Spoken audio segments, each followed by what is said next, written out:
Anderson Hall on the campus of University of Nebraska-Lincoln. This is 90.3 KRNU Lincoln.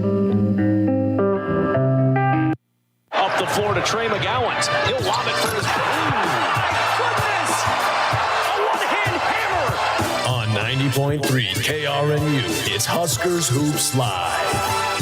You betcha! Jazz Shelley has a triple-double! Now, here's your host, Jacob Schwantz. That's right, folks. Jake Schwantz back with you for Huskers Hoops Live. And it's pretty exciting to get back into the swing of things here for the spring semester.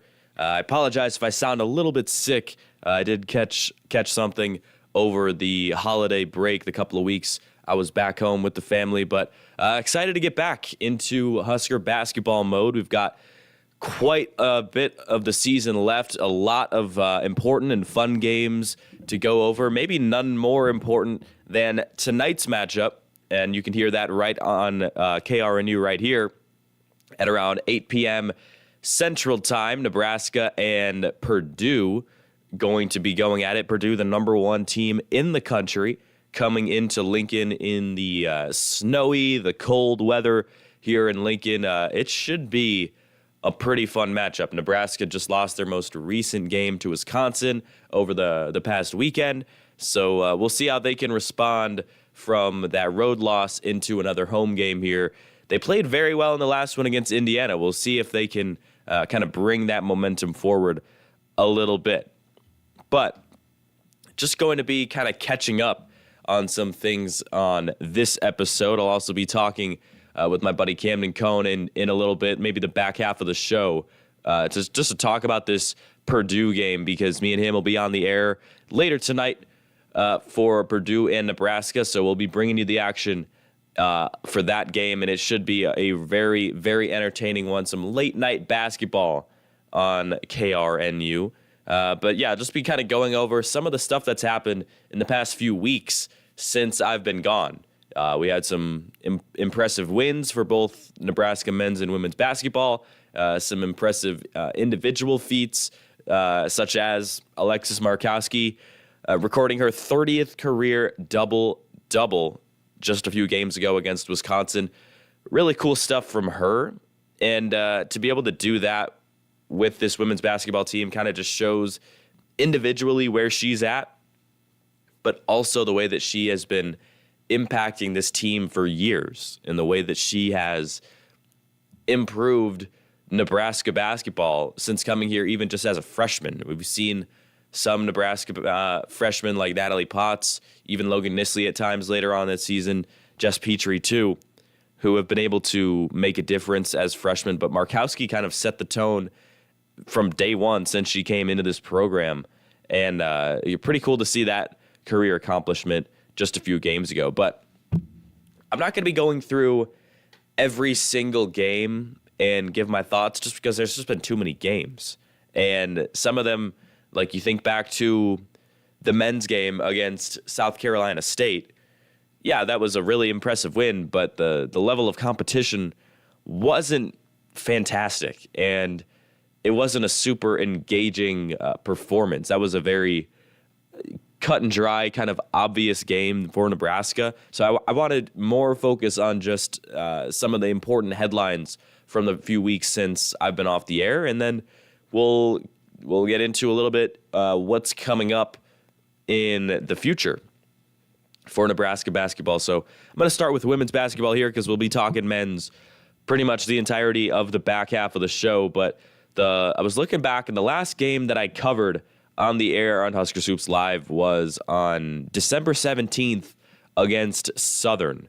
Nebraska is 2-2 since then, and the two losses have been to Indiana and Kansas. Those were two games on the schedule, even in the preseason, that we knew those were going to be challenges. Indiana, of course, is just such a great team overall. They're so balanced, but they also have that star power at the top. You know, you've got Mackenzie Holmes, Sarah Scalia, Chloe Moore McNeil, who are just difference makers pretty much every single game. So you knew Indiana was going to be a challenge. Kansas as well. That's a tough Big 12 opponent. And Nebraska and Kansas, they've had some interesting history the last year or so, just the way that those games were going down. And we knew that was going to be a challenge as well. Both those games kind of got out of hand by the end of them, especially Indiana. That was the most recent one, 91-69, which was really tough. But again, the Hoosiers, they are just such a good team. I believe they're either in the top 10 now with the new rankings or just outside of it. So definitely no surprise that they put up that type of performance. It was a little bit disappointing just the way that it happened in, the PAC PBA event for women's basketball where they tried to fill up PBA. They did the jersey retirement. And to lose like that on your home floor in front of a massive crowd is never fun. But we can't really say it wasn't somewhat expected, or this was a game that if you win it, great, but you're probably not, picking this one as a for sure win on, the schedule, and you're trying to break down how is this women's team going to make it into March Madness. This was one that was either up in the air or just kind of chalked up as probably one of the few losses on the year.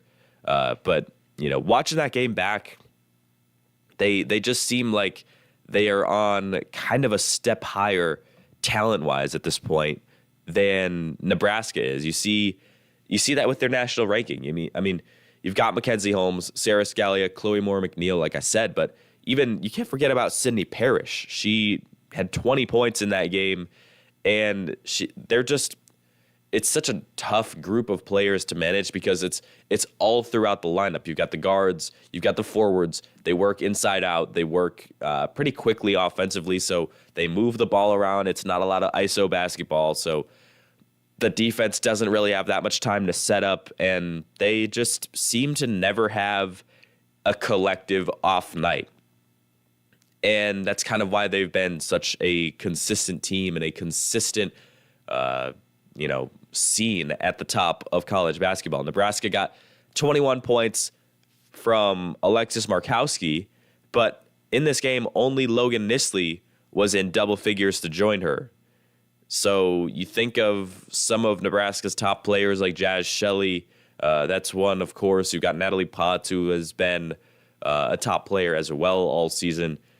Just, didn't have those big games that we know they can have, but it just didn't happen in this one against Indiana. That's kind of where Nebraska is lacking in these big games, I feel like at times, is when these players, sometimes they have games where they all go off, and it's really fun to watch.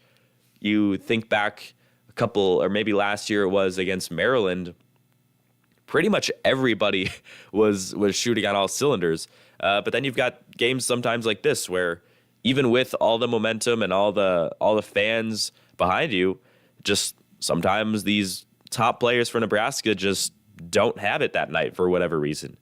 And I think that's kind of what we saw against Indiana. I mean, if you go through the box score of this game, it's a little strange. It's one of the biggest games of the year, and it's a 91-69 finish for anyone who didn't see it. Nebraska, they did score double figures in every single quarter, which is always good to see. Sometimes you see some games where the Huskers go really cold for 10 minutes at a time and only put up like 7 or 8 points in a quarter, which is never fun to see. But, I mean, you go through the starting lineup, Natalie Potts, 9 points on 10 shots, didn't hit a 3 on 3 attempts. Not a horrible game, 4 for 10 from the field, just under 50%. But then you go at Jazz Shelley, 1 for 7 from the field, 6 points, 4 turnovers, 4 assists. That's a game that maybe you can manage and still pick up a win against some of these lower tier non-conference opponents earlier in the season. But against a team like Indiana, I just don't see a way for Nebraska to be able to have success against the Hoosiers when someone like Jazz Shelley is having a rough night like that. And the defense was there, but also it is a little bit on Jazz just, having a cold night. And then the rest of the starters, Darian White and Maddie Kroll, 1 for 6 combined from the field for 5 points. So Just overall, not a great offensive performance from the team. They did shoot 40%, nearly 41% from three on 9 of 22 shooting, but just overall from the field, not a great shooting night, and only 8 free throws as well. So they didn't really get too many free looks to try to supplement some of the offensive struggles from the field. So hopefully this team can kind of push through this tough loss recently. They had been on a pretty good win streak going into that one, and we'll see. There's got some tough games coming up. 3 of the next 6 are at home, I believe, to finish out January. So including Illinois coming up in just a couple of days. So that should be a pretty fun matchup as well. There were some big wins, though. I don't want to be just doom and gloom on this women's basketball team because it's been a great season so far. They are currently 3rd in the conference standings with just the 1 conference loss to Indiana. And the 3 Big Ten wins over Wisconsin and Maryland and Michigan State are really helping this team kind of stay at the top of what is a very competitive conference. You've got all but 3 of the teams in the Big Ten have a better than 500 record, and 9 of 14 Big Ten teams have 10-plus wins at this point in the season. So I really liked what I saw from this women's basketball team over the last few weeks, especially in the Maryland game. You kind of look back, and it kind of relates to the point I was making just a few minutes ago about the Indiana game. Nebraska had one of those games where their best players were on that night. 20 points from Markowski, 17 from Potts, 13 points, and 11 assists from Jazz Shelley. Pretty much the opposite of what we saw against Indiana a few nights ago. And then you also get 16 points off the bench from Callan Hake. I think this is the type of ceiling for Nebraska women's basketball. You saw that against Maryland. This is a performance where you have 3 solid performances from your starters that should be relied upon to score the basketball. And then you have a couple flamethrowers off the bench with, buckets in timely manner. And to be able to support the offense when players like Natalie Potts or Jazz Shelley need a rest. They don't rest that often, but when they do, to be able to get that support offensively from a player like Callan Hake is really great to see. And the Nebraska defense was good in that one as well. They forced 7 Cheyenne Sellers turnovers, 14 total on the day for the Maryland Terrapins, and she fouled out. So it's just one of the better players in the conference not being able to really get any of her stuff going. And she only had 4 points on 7 shots. So the Nebraska defense against Maryland, I thought, was special. And the overall high score for Maryland was 25 from Lavender Briggs, of all people. And their top 2 scorers were off the bench. So it just goes to show the starters were really locked in on that Maryland game. And it proved that they can be one of the best teams in the Big Ten. So you just have to look forward now and see, where does Nebraska go from here? You've got hopefully a return to form after this Indiana game. I mentioned that 3 of the next 6 to finish out the month of January are inside PBA. And I think the home crowd is really going to help this team get to some nice wins going forward. So I'm excited to see where Nebraska basketball is looking in women's basketball over the next few weeks. But we're going to step aside here on Huskers Hoops Live. And when I come back, we'll get into some men's basketball discussion and see where Coach Hoiberg's squad is trying to finish up right here on the Huskers Hoops Live YouTube channel and on KRNU.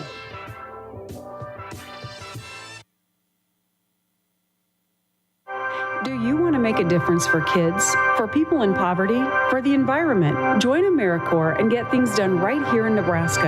With lots of different programs to choose from, you can serve in your area of passion and develop your skills while earning money to pay for college or to repay student loans. All programs are filling AmeriCorps positions to start September 1st. Learn more and apply at serve.nebraska.gov. Sponsored by Serve Nebraska. Aired with the Nebraska Broadcasters Association and this station.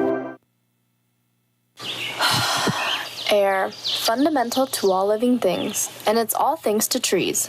Not only do trees supply oxygen, they also provide homes to wildlife, filter water, and let's not forget their natural beauty.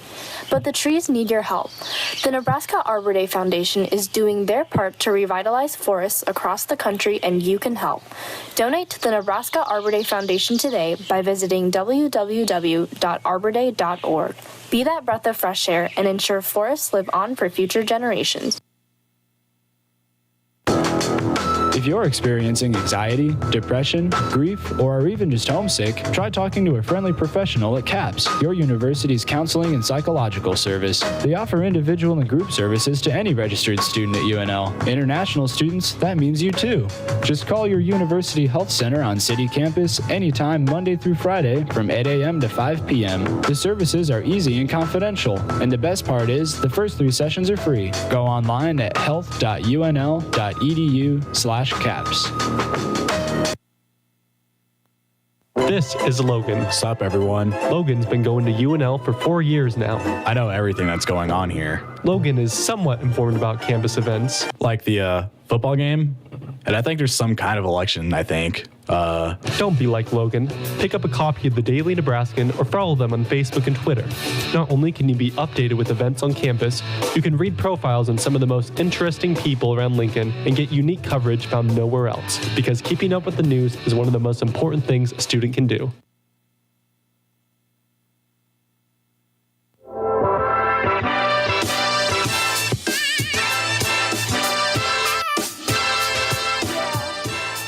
Jake Schrantz back with you here on Huskers Hoops Live. Thanks for joining me on a very snowy Tuesday morning here in Lincoln.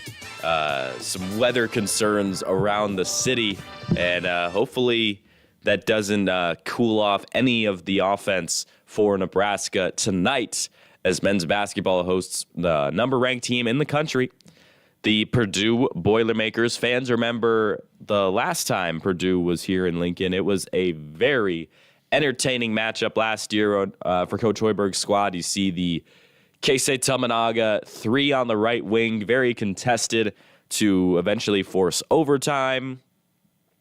All Nebraska fans will remember what's kind of been known as a phantom call on C.J. Wilcher last year. That led to some free throws for Purdue and just honestly some cold streaks offensively in the overtime period that led to Purdue, who was number 4 at the time and still undefeated, to advance against Nebraska and pick up another Big Ten win. We'll see if they can kind of avenge last year's loss tonight. And I can't wait to talk with Camden Cohn in just a little bit about that game. We'll be doing it tonight on KRNU for you. You can listen for free at around 8 p.m. Central Time. We'll be on the air on KRNU. You can listen everywhere online.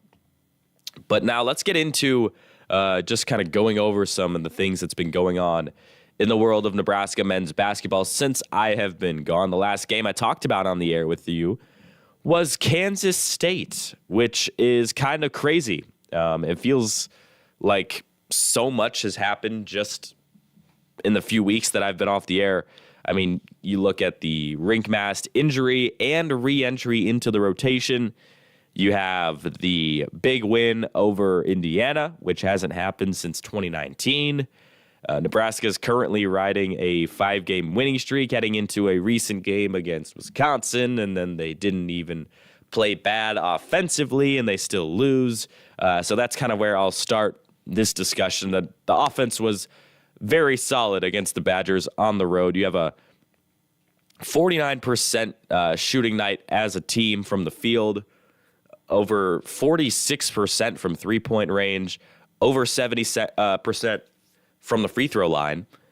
And during this game, I was just trying to figure out where Wisconsin was finding a way to pull away for this win by such a large margin. I mean, the stats and the numbers were so similar percentage-wise. Wisconsin shot 55% from the field, so that's around a 5% difference. 50% from three, just around a 4% difference, and 69% from the free throw line. Nebraska actually shot better from the free throw line than Wisconsin did. So it was just a strange game. Very similar performances, but on the scoreboard, it was nowhere near similar. Pretty much the entire game. Wisconsin had a big lead from the first half all the way pretty much through the second half. And it was just a weird game to see play out. But, fans are probably a little bit disappointed by this game. It was defensively a little bit suspect, but you have to think about it like this and not as much look at the result. You've got Nebraska playing that well offensively, and I think going into the game, if I was to tell you that Nebraska was going to go on the road to the Kohl Center and perform this way offensively, I think everyone would have taken it, and they would have run and not looked back, because you think back to some of these road performances for Nebraska, Minnesota specifically this year. It was rough offensively. Kansas State wasn't great offensively. It was a win, but percentage-wise, it was really more of just Kansas State kind of beat themselves by not being able to hit a shot. Nebraska was all right offensively, but they weren't shooting the nets off the rim or anything close to that. But this game they were. So it was, you have to kind of be satisfied with the offense and then just more focus on what they could have done a little bit better defensively, because this is not an easy place to play. The Kohl Center, I mean, you got that home Badger crowd bearing down on you the whole game. It was a very fun, live atmosphere in Madison for college basketball, but it was really just an offensive night, and Wisconsin was just able to pull away from the beginning. The biggest loss of the game, though, may not have even been on the schedule, as Bryce Williams, he played 31 minutes, but it was reported yesterday, I believe it was, that he could be a game-time decision for Purdue tonight. So Nebraska really will need him. They need everything they can throw at Purdue in order to win that game. And losing a guy like Bryce Williams, one of your better offensive generators, is going to be brutal for Nebraska if he can't go. That makes me think if Bryce Williams can't go, somebody like Josiah Alec or CJ Wilcher might be inserted into the starting lineup. And somebody like an Eli Rice, who I've been praising all year and clamoring to get more minutes and more shots, could have an opportunity against the number one team in the country to really show why he is that high of a recruit. But Nebraska was 0-2 on the road so far in conference play after that loss to Wisconsin. And, of course, I mentioned with Minnesota loss as well a few weeks ago, or around a month or so ago now. So you just have to think, where does this first win on the road in the Big Ten come from? Is it Iowa on Friday? Is it at Rutgers next Wednesday? Is it later than that? I mean, who knows? It will happen eventually, but that's really where Nebraska needs to figure it out. I think they're going to play very well and very consistent at home the rest of the season. And that's going to result in a lot of wins. But in order to make the postseason this year, with the way that the strength of schedule played out, I really think Nebraska is going to need that 20-win season. And in order to do that, you need to pick up some road wins. And starting 0-2 in the conference is not great, especially with the loss to Minnesota. That one's really going to hurt later in the season with some of these tougher matchups. You're going to think, man, if we could have picked that one up, and it wouldn't have been, a great win on the resume, but it still would have been a win nonetheless. We're going to step aside here. We've got Camden Cohn calling into the show. We'll continue this men's basketball discussion in a little bit on KRNU and the Huskers Hoops Live YouTube channel.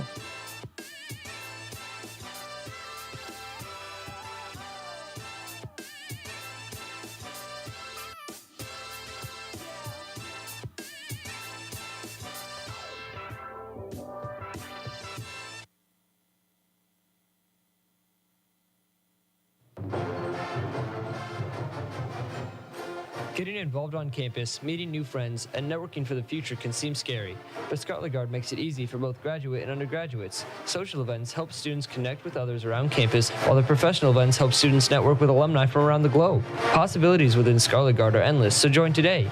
Go to huskeralum.org/Scarlet Guard or contact the Nebraska Alumni Association. Students today, alumni tomorrow, Huskers forever.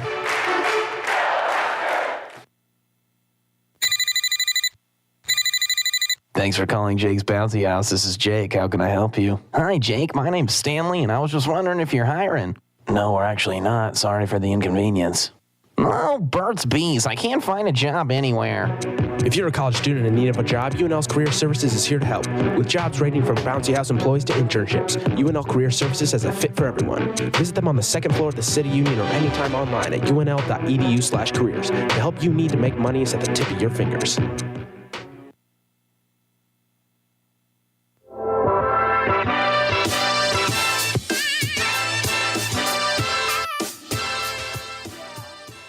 Jake Schrott's back with you on Huskers Hoops Live. And we have got my buddy Camden Cohn joining me on the show. Camden, how you doing on this cold, snowy morning in Lincoln? Well, like you said, the wind's really whipping around out here, but I'm ready for some basketball tonight. Yeah, it should be a fun one. I mean, all Nebraska fans can think back to last year's matchup with Purdue and think about how that could have been, you know, the flagship win for Coach Hoiberg. That was the number 4 team, an undefeated team coming to Lincoln, and Nebraska forcing overtime with a chance to pick up a win. But this year's a little bit different. The team looks different. Purdue is much different. But before we get into that, I just want to kind of gauge where your mind's at after this recent loss to Wisconsin a few days ago about this Nebraska basketball team. Yeah, I think, like you were talking about earlier, I think the offensive performance everyone would take if before the game you said they were going to shoot that well. But where it really concerned me was the defensive end. They just couldn't get a stop against Wisconsin. And that's something that is going to be an issue tonight, too. I mean, you have to play Zach Edey, who's the reigning player of the year in pretty much every metric. And so I think on the defensive end is where you got to turn up the intensity, because we both know that Nebraska can shoot the ball really well, but it's defense that they kind of hung their hat on the last couple games, like against Indiana when they were forcing 19 turnovers. That defensive end really helped them with transition points. But if the defense isn't there and the intensity isn't there, then it's going to be an issue against the number 1 team. Yeah, and Purdue, I don't know where those turnovers are going to come, because you think back to last year, Fletcher Lawyer as a freshman was exceptional. Obviously, Zach Edey was a problem, but Braden Smith was nothing special in that game. He was just a kind of a game manager, point guard. But this year, I feel like Braden Smith has really taken a step forward, and to the point where I'm wondering where Nebraska's guards are going to be able to fit against a Braden Smith and Fletcher Lawyer backcourt. They have been routinely some of the better players for Purdue in every single game. How do you think about that matchup where you've got, you know, a Jamarcus Lawrence or a Sam Hoiberg versus somebody like Braden Smith and Fletcher Lawyer? Yeah, I think actually the guards match up pretty well if Bryce Williams plays. That's the caveat. But I think at least size-wise, like Fletcher Lawyer's 6'4", that's pretty good size. But Braden Smith's only 6 foot. And then, I mean, at the 3, you kind of got Lance Jones, who's 6'1".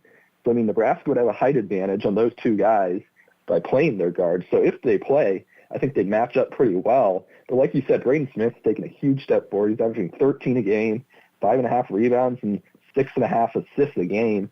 So he really stuffs the stat sheet. And then Fletcher Lawyer killed Nebraska last year. He averaged 24.5 points in the 2 games against Nebraska. He was 17 of 36, 8 of 22 from the three-point line. And so I think that the guards are huge. I mean, Nebraska was able to contain Zach Edey last year. I mean, he had 11 points in the matchup in Lincoln that went to overtime. He only took 7 shots total. So I think Nebraska found something with Zach Edey. I don't know if that was Derek Walker or if it was the defensive game plan. But I think guard-wise, though, Nebraska matches up decent with Purdue.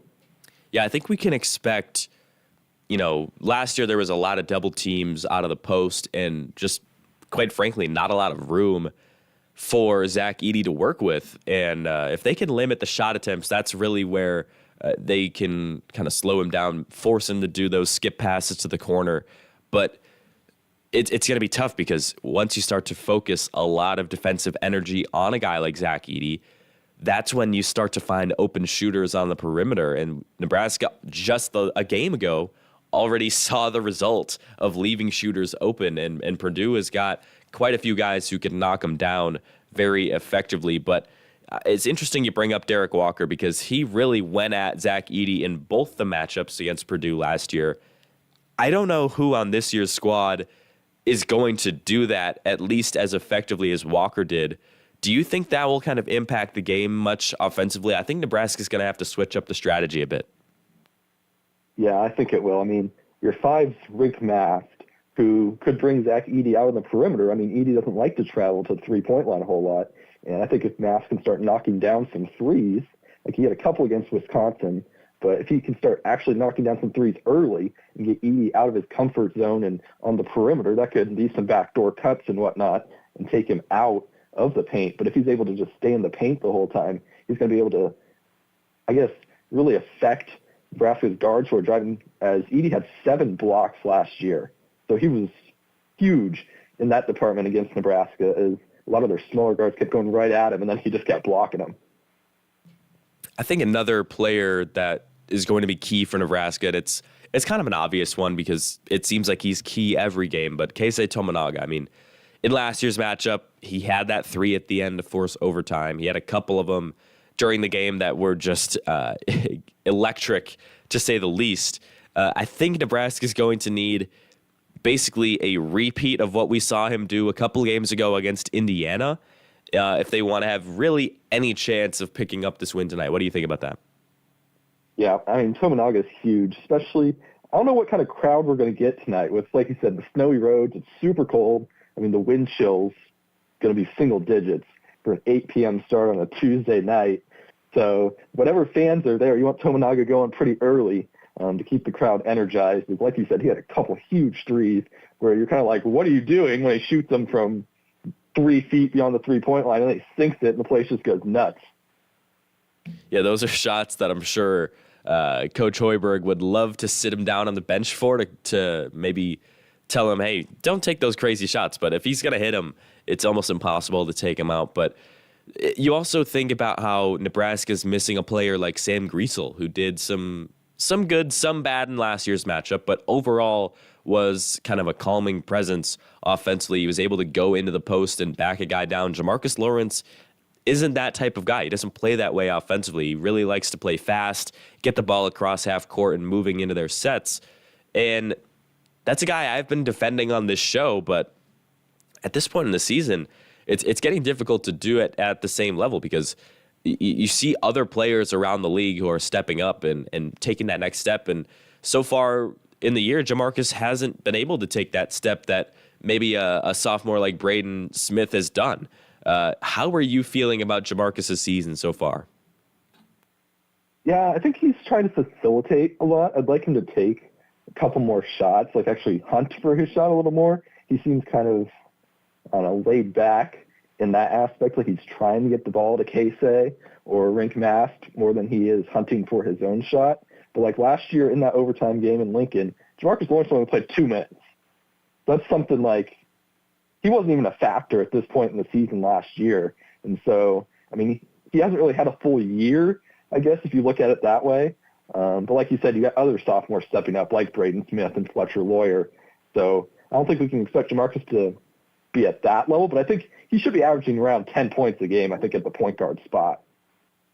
Yeah, and it is interesting, right? I mean, you got that stat of only 2 minutes in last year's game, but by the end of the season, you think of that last week, especially of the regular season where he won Big Ten Freshman of the Week, he was putting up back-to-back performances where he was kind of leading the offense. You've got Keisei and Derek Walker putting up their offense, but he was out there, dribbling on the perimeter, taking threes, making threes, getting to the rim.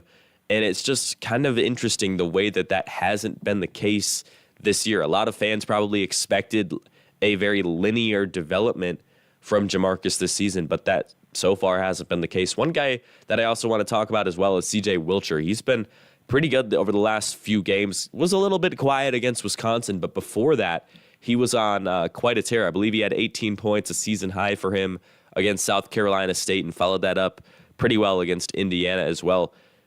If Bryce Williams is out, would you rather it be CJ Wilcher joining the starting lineup, or are you thinking maybe more of a defensive look by bringing in someone like Josiah Allick and going a little bit bigger against a team like Purdue? That's a good question. I'd say if you bring CJ Wilcher in for Bryce Williams, I mean, that's the natural thing to do. That could be good, but he's also a really good spark off the bench. So I think it depends on how Zach Edey's doing to begin with, because if he's going off and he has 10 points before the under-16 timeout, then, yeah, you got to bring Allick in, and Allick's going to be playing a lot more minutes alongside Rink Mast to kind of double up on the bigs. But, again, I just keep going back to that overtime game last year. Wilcher started that game. He played 37 minutes, and he was 0 for 6 shooting, no shots. Didn't make any. He had 0 points. He had 3 fouls, 1 rebound, and 1 assist. And that's in 37 minutes. There's a lot Nebraska could have improved on from that game in that overtime loss last year. And he was the one that was called for that foul. I think it was Wilcher in overtime against Braden Smith. So whether that was a foul or not is kind of irrelevant at this point. But, you have to think 0 for 7 is something Nebraska can't manage from CJ Wilcher, especially this year with how much the roster has changed. But just overall, how do you think this Nebraska basketball season for the men's team has gone? I mean, we've got through around, 13 or 14 games, only 3 losses on the season to Wisconsin, Creighton, and Minnesota. I think fans kind of have to be excited for what this team has done and what they could do moving forward. Yeah, I think up to this point, there's been a lot of excitement. Going into that Creighton game, that one obviously didn't go according to plan. They lost 89-60, but there's a lot of excitement going into that one. Then he followed it up with the dud at Minnesota. Some people were kind of like, oh boy, here we go again. But then you go on the road to Kansas State and get that huge win. So I think that was huge for the turning point and momentum of this program. If you lose to Kansas State, now you're 3 losses in a row. Some things are kind of spiraling. And then that Indiana win was huge. And so Nebraska, after their losses, they came up with a huge win after, like I said, after the Minnesota game, they beat Michigan State 77-70 at home. That looks like a really impressive win right now. And so the next 2 on the road, at Iowa and at Rutgers, those are both 2 tough places to play, even if they are against some lower teams in the Big Ten. And so like you were saying earlier, those road Big Ten wins are kind of tough to come by.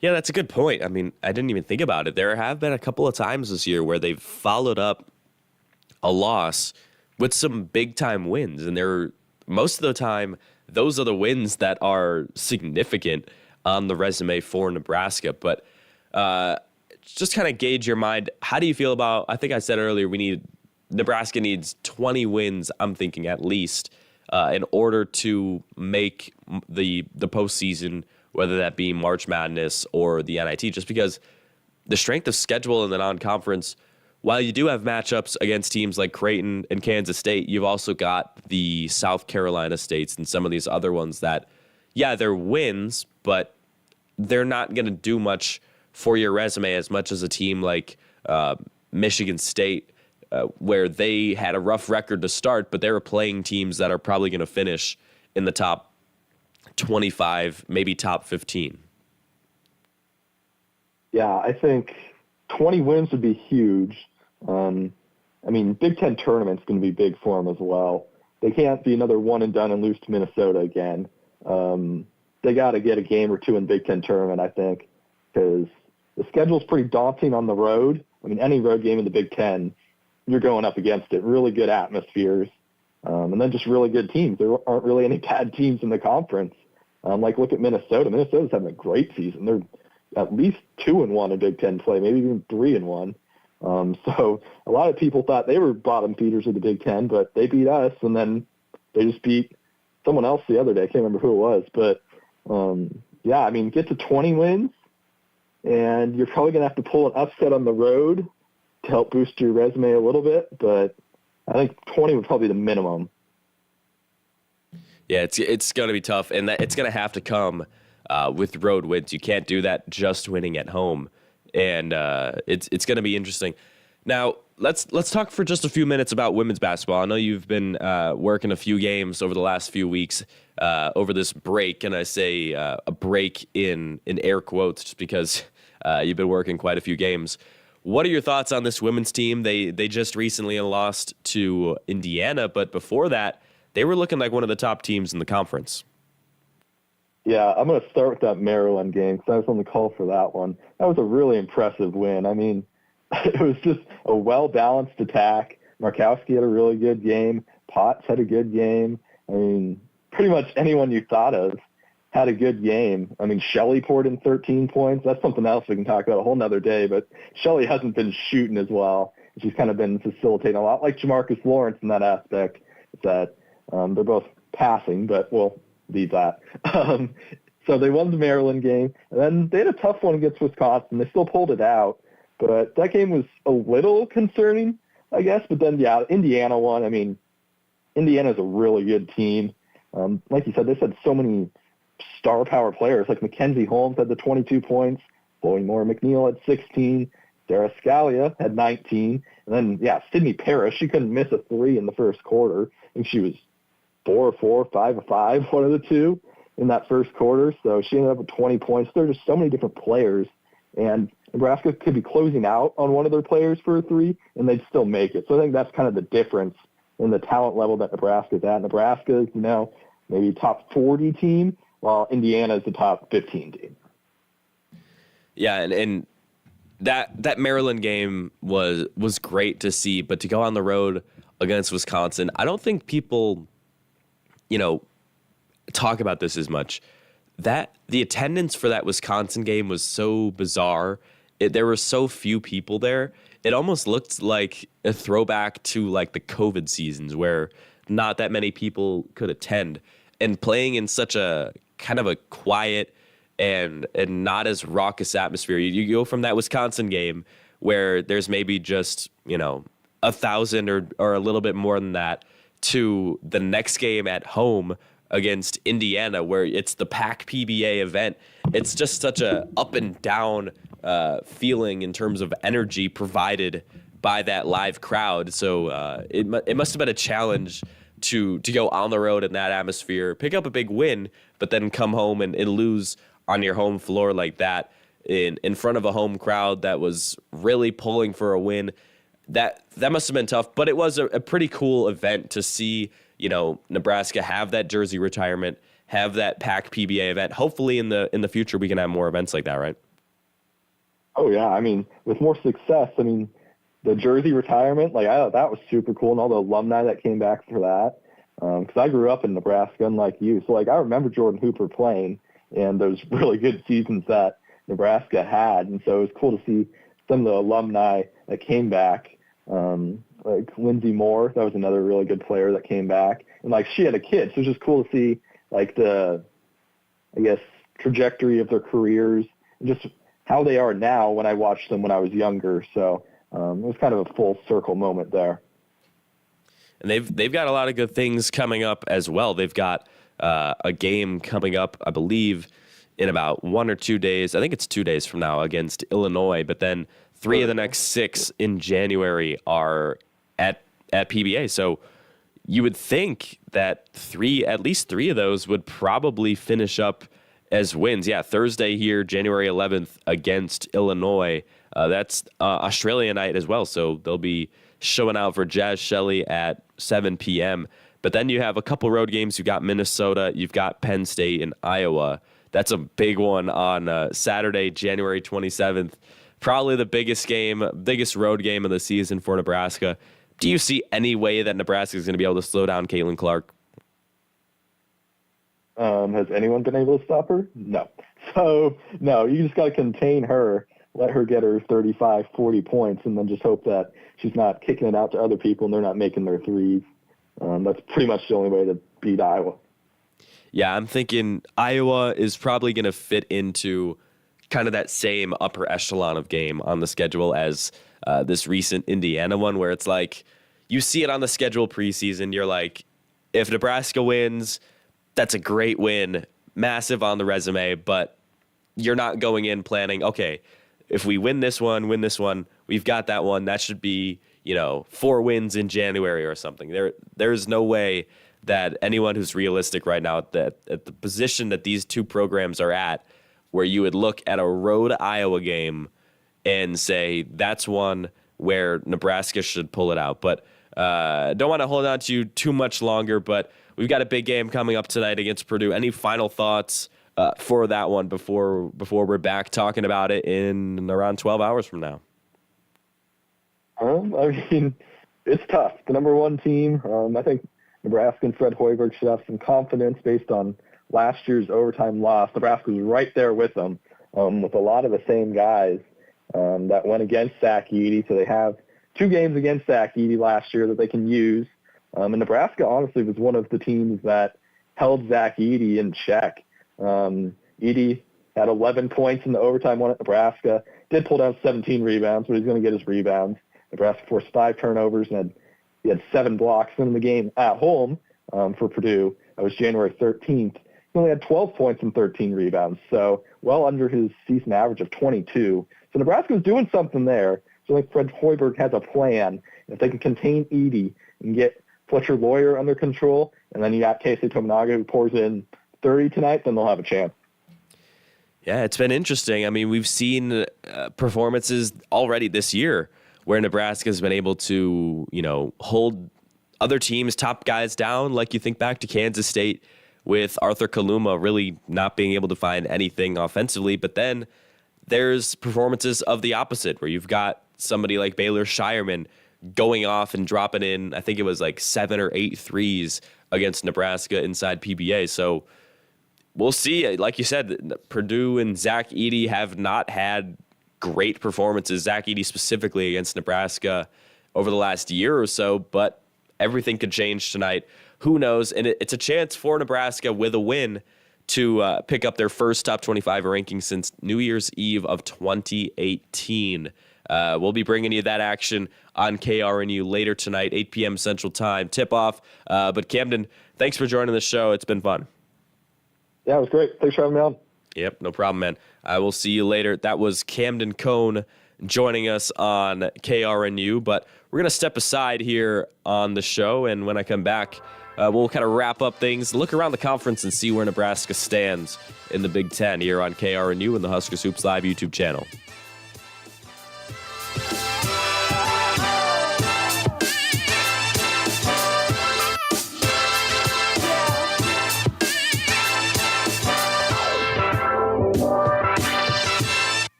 Imagine what it would be like to live in a different country for a month, a couple months, or even a year. You may think, I don't have money for that. Or, it won't fit into my 4-year college plan. But the Education Abroad office at UNL wants you to know an education abroad is possible for anyone. There are over 400 scholarships to help fund your trip and an advising staff ready to assist with all the planning. So set up your advising session today. Go to educationabroad.unl.edu. The world is waiting for you. Loving Nebraska has never been easier. Spread your Husker pride with more than a flag waving in the yard on a fall Saturday. Join the Nebraska Alumni Association and spread that Husker power. Membership costs less than $1 a week, and recent graduates get a discount. So if you are ready to continue your support and remain a part of the Sea of Red, visit HuskerAlum.org to learn more and to continue cheering on your Nebraska Cornhuskers. Again, that's HuskerAlum.org. Dad, I'm hungry. Why don't we have anything to eat? Those are words you never want to hear as a parent. But unfortunately, putting food on the table is a constant struggle for many low-income families here in Lincoln, and they don't have the necessary skills to get and maintain a job. They rely on volunteers at the Center for People in Need that can help them through the struggle. You can make a difference in their lives by getting involved in one of the many volunteer programs that the Center for People in Need offers. For more information, please visit centerforpeopleinneed.org. For a little extra help settling in at college, look to UNL's first-year experience and transition programs. You can receive one-on-one student coaching and tutoring to get you through that tough course, or you can attend free workshops for information on stress, money, even jobs and internships. First-year experience and transition programs will assist you with academic support or general life skills to make your experience at UNL successful. Stop by First-Year Experience and Transition Programs located at 127 Love Library South. Exaggerating high school athletic achievements to your new college friends. Promising your new college friends that you'd a partial football scholarship to no-name state in Montana. What are these, you ask? These are the symptoms of someone with high school peaker syndrome, or HSPS. HSPS is a serious mental health condition that affects college students post-high school athletics. Thankfully, there is a cure to this crippling disease known as the UNL Men's Rugby Team. UNL Men's Rugby Team offers students the opportunity to relive those glory days. Tackle your HSPS head-on by visiting the rugby team's website at unlrugby.com.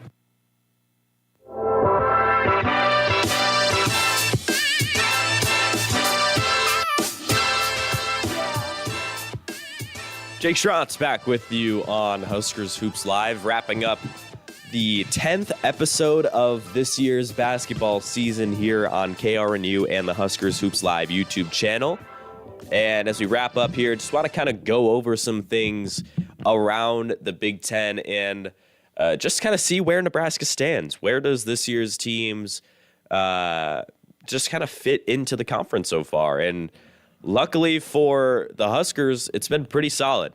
We'll start with women's basketball. Iowa and Indiana, the top two teams in the Big Ten currently, both undefeated in conference play at 4-0. 15-1 record for Iowa, 13-1 for the Hoosiers.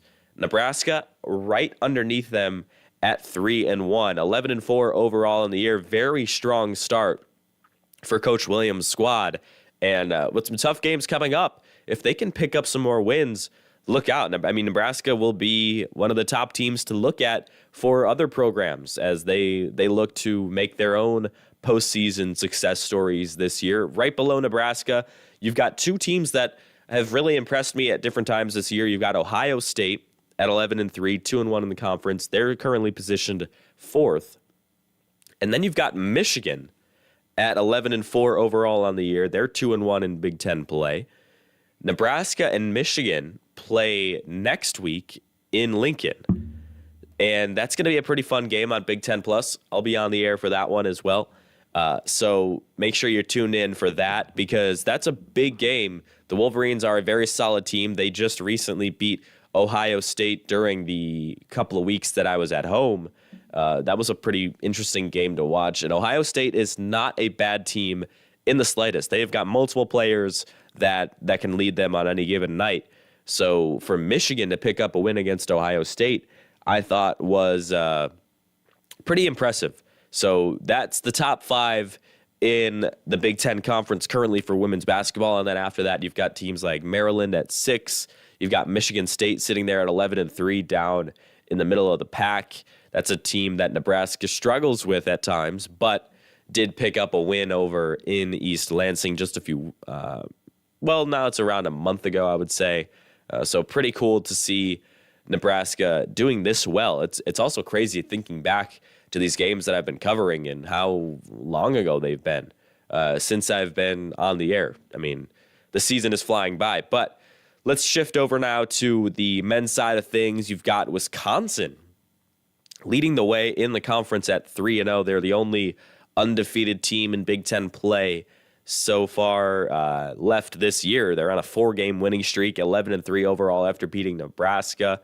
Then you've got Purdue right after that, 14-1 record, the number one team in the country, but their one loss on the season did come on the road. So, chance tonight for Nebraska to follow suit and put together the second loss of the year for the Boilermakers and get their first top 25 ranking since 2018. You've got Minnesota right after that. Camden was mentioning that. That's kind of a surprise on the year. 12-3 record for Minnesota overall. Very strong start for Ben Johnson's team. And for Indiana, they are at 11-4, 3-1 in the conference. The one loss being to Nebraska. They're sitting at fourth. And then you've got Illinois with that top 5 ranking in the conference, and then they are also top 15, I believe now.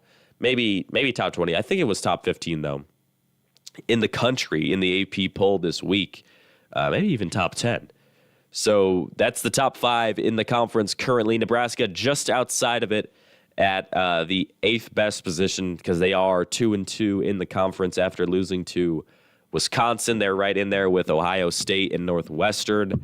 Good records overall, but just kind of an up and down start to the Big Ten season. If they could have picked up that win against Minnesota after being up by double digits heading into halftime, they would probably be up near the top of the conference, maybe even where Minnesota's at currently at that 3 or 4 position, especially with the win over Indiana. They would probably be 3rd where Nebraska sits in women's basketball as well. So it's really just, one game can change the way that your schedule or that your resume looks. And if Nebraska would have picked that one up, they would have been probably 3rd in women's and in men's basketball. So don't undersell what Nebraska has done in men's and women's basketball so far this season. I know there have been some disappointing losses, some games where you're like, man, is this team really even going to make the postseason? But then you have to look at the big picture and look at what the rest of the teams in the conference are doing. Like you look at Michigan, they are routinely a team that's one of the top out of the Big Ten. They're currently 6-9 overall this season in men's basketball. Not great. You've got Rutgers. They're a team that has usually some pretty impressive wins. Not a great team overall, but they put together some big wins. They've beat Purdue at times. They're 0-3 in the conference with an 8-6 record overall. So you have to give credit to where credit's due. When Nebraska's getting the job done, regardless of strength of schedule, who they're playing, they're doing their job when they need to. 12-3 overall record. That's tied for the most wins. Actually, the second most wins behind Purdue in the conference overall. Minnesota's got 12 wins. Ohio State's got 12 wins as well. Those are teams that are we say are having great seasons, but then it's easy kind of as Nebraska fans to undersell what the team is doing just out of maybe underdog mentality. So just want to give credit there for both these teams. We're going to wrap up the show today, the 10th episode of the season after quite a bit of a break over the holiday break. But make sure you keep it locked here on KRNU for more Nebraska basketball coverage. We've got the big game tonight, Nebraska and Purdue in Lincoln, around 8 p.m. tip-off here in the Central Time Zone, 9 p.m. Eastern. Should be a good one. Chance for Nebraska to pick up maybe the biggest win in a long time for this program. I can't wait to be on the call with it. Me and Camden will be bringing you the action later tonight. But thanks for joining me here on KRNU and the Huskers Hoops Live YouTube channel. We'll be back next Tuesday and the rest of the way through the college basketball season to continue to break down this men's and women's basketball season for Nebraska. And with that being said, go Big Red.